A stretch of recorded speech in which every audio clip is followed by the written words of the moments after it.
Having a dog can be a truly rewarding experience for people and animals alike. At First Class Canines, we come in as facilitators, bringing dogs and their people together. We get the opportunity to change lives by creating balanced pack members. One family at a time. No dog is too far gone. We will work with any dog to solve any problem. We guarantee it.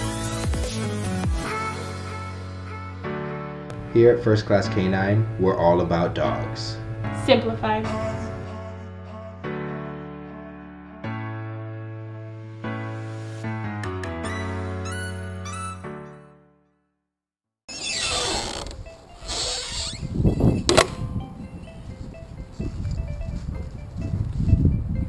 Alrighty. Okay, so that we're not gonna do. We're gonna turn this around and stop that right now, so that that's not a problem. Cause I gotta get to your head, buddy. You know, in your head, zombie. You know. All right. Now.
So, this guy was adopted in the late fall of last year, and he's gonna help me talk about something.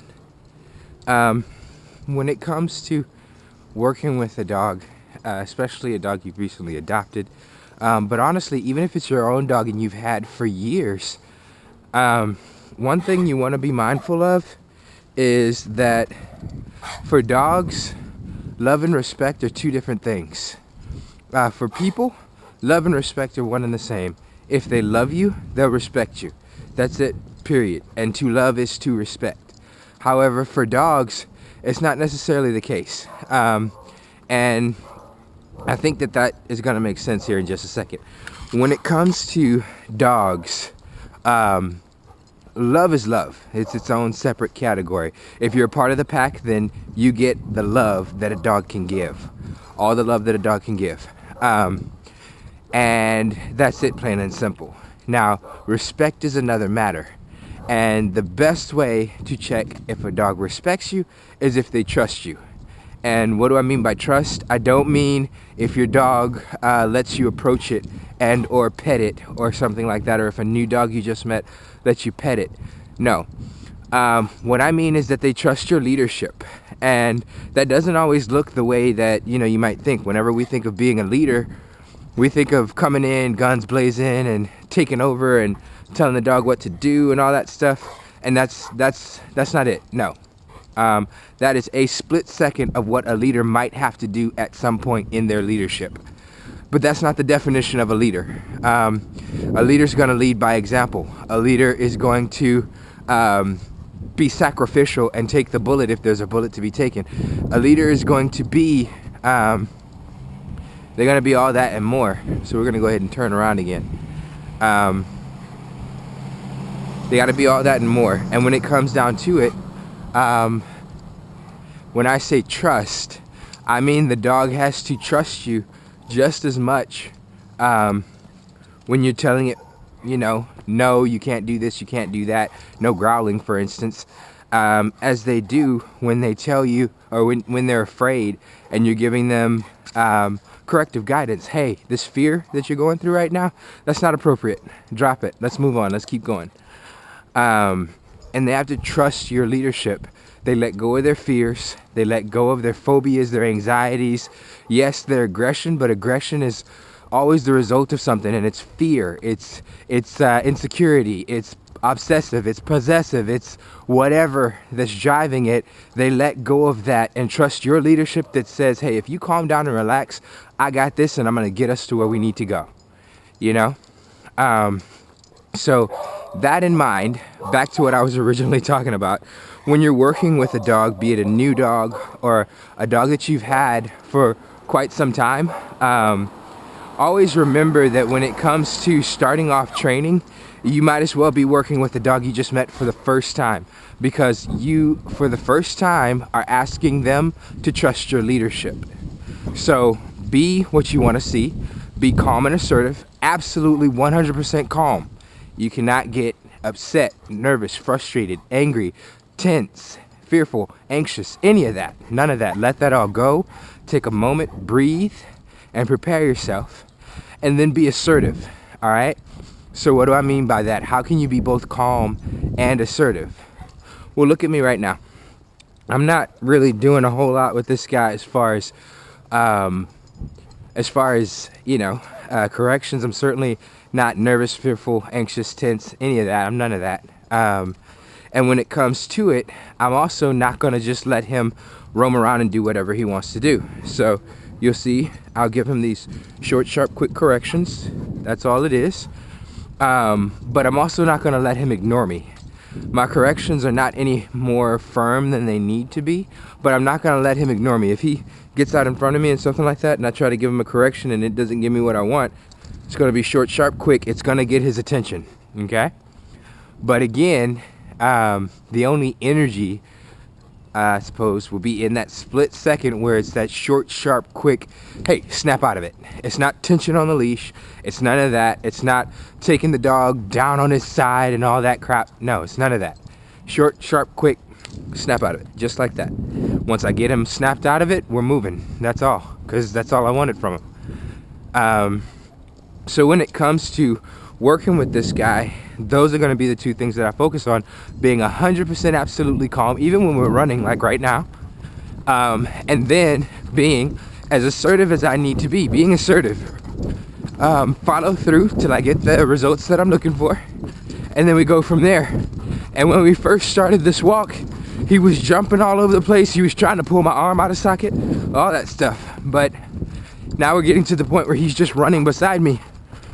And we're doing a lot better. We're doing a whole lot better. I'm almost getting to the point where I don't think I need the slip lead anymore. But we're going to keep it that way just for practice and training purposes. But yeah, so when it comes down to working with your dog, like I said, in that regard, be gentle. It shouldn't take a whole lot. If it does take a whole lot, chances are you're not doing something properly. So for instance, when he was first coming out of that fence and he was pulling like crazy, trying to take my arm out of socket, the problem there wasn't simply that he was pulling, but was that I had the leash at a point that provided me no leverage and gave him all the leverage on the planet. So we took a pause, we readjusted, and then we got back to what we were doing. And now we're at a point where one hand can control him as it should with any dog. Any dog. Now that said, the other option for if things are getting way out of hand is that the dog may just be beyond your experience to that point, which is fine. And it's good to know what you're experienced with and what you're not. And work from the standpoint of, you know, if there's something that you're not experienced with, get somebody who can help, who has experience with that and knows how to work with that, so that way you can sort that out with your doggy, and not get into trouble. And an example of that will be if when he was doing that pulling thing, when I put the leash on the front of him, he started to spin around and go crazy, try to bite the leash. So we're gonna give short, sharp, quick correction. We're gonna put it a little higher because that didn't work. I'm also gonna touch back here, just like that, and again, just like that, and again, just like that. And then we're gonna walk, just like that, and again, follow through. It's firm. It is absolutely firm, but it's not. It's not I think we may be lost. I think we may be lost. I think we may be lost. But anyway, as far as the dog himself is concerned, when we're doing those